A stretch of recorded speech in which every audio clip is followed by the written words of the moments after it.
เอาอะไรเกาะยางออกก่อนแรงเลยนี่เหล็กนี่เอาไปขายต่างหากที่เอาถอยก่อนได้เหรอครับ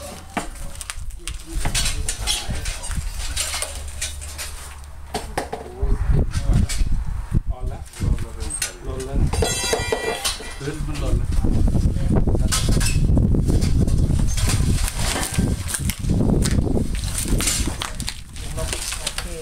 นี่ถ้าเราเอาไปในไม้แอนละ